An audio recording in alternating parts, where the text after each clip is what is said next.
Perusahaan manufaktur pesawat asal Amerika Serikat Boeing menyatakan telah mengantongi pesanan untuk 550 unit pesawat tipe Boeing tipe 777X. Intel resmi menerima dana segar dari pemerintahan Presiden Donald Trump sebesar 5,7 miliar dolar Amerika Serikat.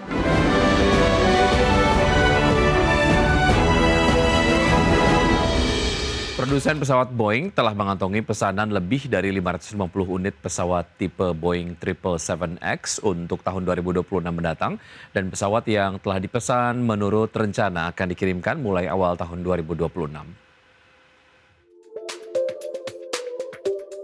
Perusahaan manufaktur pesawat asal Amerika Serikat Boeing menyatakan telah mengantongi pesanan untuk 550 unit pesawat tipe Boeing tipe 777X dari berbagai maskapai di seluruh dunia.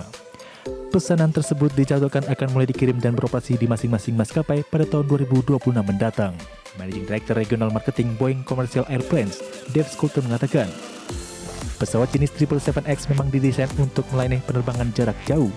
Ia menjelaskan pesawat tipe 777 ini mampu mengangkut hingga 426 penumpang dalam sekali penerbangan jarak jauh. Pesawat tersebut juga dikembangkan dengan desain sayap baru yang mengoptimalkan efisiensi aerodinamika melalui teknologi floating wing strip di ujung pesawat. Selain itu, Boeing 777X juga menaruhkan konsumsi bahan bakar yang lebih rendah. Selain efisiensi dan kapasitasnya, Dave menjelaskan bahwa Boeing 777X menaruhkan biaya persekusi terendah dibandingkan pesawat berbadan lebar lainnya. Berbagai sumber untuk ID Action. Pemirsa, Intel resmi menerima dana 5,7 miliar dolar Amerika Serikat dari pemerintahan Presiden Donald Trump sebagai bagian dari kesepakatan strategis untuk memperkuat industri semikonduktor Amerika Serikat. Intel resmi menerima dana segar dari pemerintahan Presiden Donald Trump sebesar 5,7 miliar dolar Amerika Serikat. Dana ini menjadi bagian dari kesepakatan strategis antara Gedung Putih dan produsen chip terbesar asal Santa Clara, California. Kepala Keuangan Intel, David Zinsner, mengumumkan penerimaan dana tersebut dalam konferensi investor pada Kamis 28 Agustus 2025.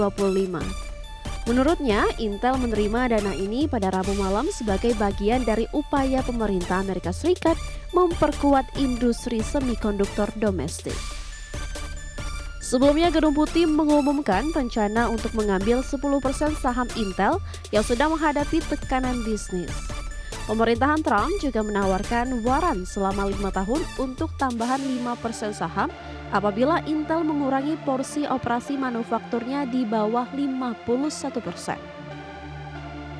Meski begitu, Sekretaris Pers Gedung Putih Caroline Leavitt mengatakan kesepakatan dengan Intel masih dalam tahap negosiasi dan prosesnya terbilang rumit. Pemerintah menegaskan pembahasan masih terus berjalan dan belum ada keputusan final. Langkah ini sejalan dengan janji kampanye Donald Trump untuk memulihkan industri manufaktur Amerika Serikat dan menguatkan posisi teknologi melawan China.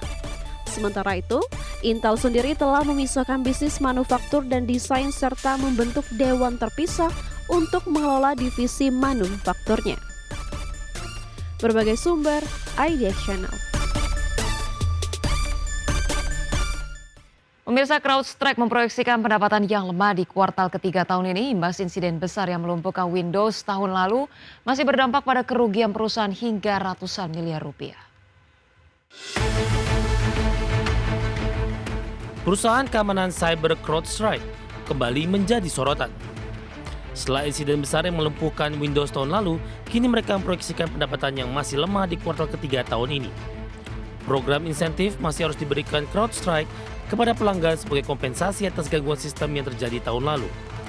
Berdasarkan laporan Reuters, CrowdStrike memperkirakan kerugian pendapatan antara 10 juta hingga 15 juta dolar Amerika Serikat atau setara 163 miliar rupiah hingga 245 miliar rupiah. Kondisi ini dikatakan akan terus berlanjut hingga akhir tahun fiskal. Prospek yang kurang menjanjikan tersebut berdampak pada harga saham CrowdStrike.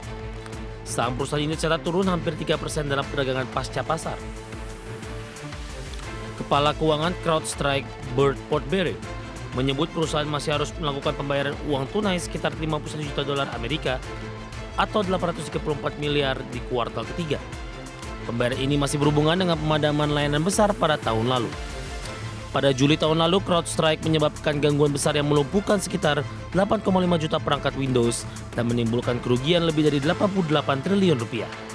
Namun di tengah kerugian ini, CrowdStrike masih memproyeksikan laba per saham yang lebih tinggi dari estimasi analis, yaitu di kisaran 93 sampai 95 sen per saham. Bagi sumber ADX Channel. Pemirsa, maskapai penerbangan nasional Australia Qantas Airways mencatatkan lonjakan laba bersih hingga 28% di tahun keuangan 2024-2025. Kenaikan ini terutama ditopang permintaan penerbangan internasional yang terus menguat.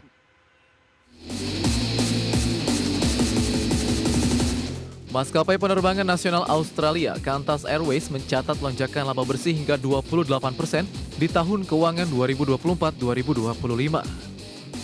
Dalam laporan keuangan yang dirilis Kamis, Qantas membukukan laba bersih 1,6 miliar dolar Australia atau sekitar 17 triliun rupiah. Pendapatan maskapai juga naik 8% menjadi 23,8 miliar dolar Australia, setara dengan 254 triliun rupiah. Para pemegang saham dipastikan akan menerima dividen final dan dividen khusus dari hasil kinerja positif tersebut. CEO Qantas Group Vanessa Hudson mengatakan Qantas bersama Jetstar berhasil mengangkut 4 juta penumpang lebih banyak dibandingkan tahun sebelumnya. Ia menyebut strategi merek ganda Qantas dan Jetstar menjadi kunci dalam menjaga daya saing sekaligus mendorong pertumbuhan pendapatan. Permintaan perjalanan disebut masih kuat di hampir seluruh segmen pasar. Adapun Qantas pun optimistis tren positif ini akan berlanjut hingga paruh pertama 2026. Maskapai berencana mempertahankan kapasitas dan memperluas layanan internasional untuk mengimbangi lonjakan permintaan. Manajemen menegaskan fokus mereka kini adalah menjaga profitabilitas jangka panjang sekaligus memberikan keuntungan maksimal bagi pemegang saham. Berbagai sumber IDX Channel.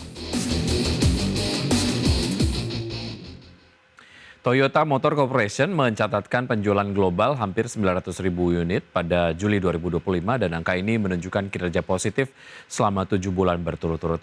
Pertumbuhan penjualan dan produksi tersebut mempertegas posisi Toyota sebagai produsen otomotif terbesar di dunia. Toyota melaporkan penjualan global sebesar 899.449 unit pada Juli 2025, naik hampir 5% dibandingkan tahun lalu. Pertumbuhan ini menjadi catatan positif di tengah persaingan ketat industri otomotif dunia. Sejak awal tahun 2025, Toyota telah menjual lebih dari 6 juta unit kendaraan atau tumbuh 5,4% year on year. Hal ini menegaskan tren pertumbuhan penjualan selama 7 bulan berturut-turut. Meski secara global naik, penjualan di dalam negeri Jepang turun 3,6% menjadi 135.249 unit. Namun, pasar luar negeri mengalami pertumbuhan signifikan hingga 6,5% atau setara 764.200 kendaraan. Pada saat yang sama, produksi global Toyota pada Juli naik 5,3% menjadi 846.771 unit. Lonjakan produksi ini didorong oleh tingginya permintaan di pasar Amerika Serikat dan China. Dengan pertumbuhan penjualan dan produksi tersebut, Toyota terus mempertahankan posisinya sebagai produsen otomotif terbesar di Jepang. Toyota berada di atas pesaingnya seperti Honda dan Nissan dalam industri otomotif global. Berbagai sumber IDX Channel.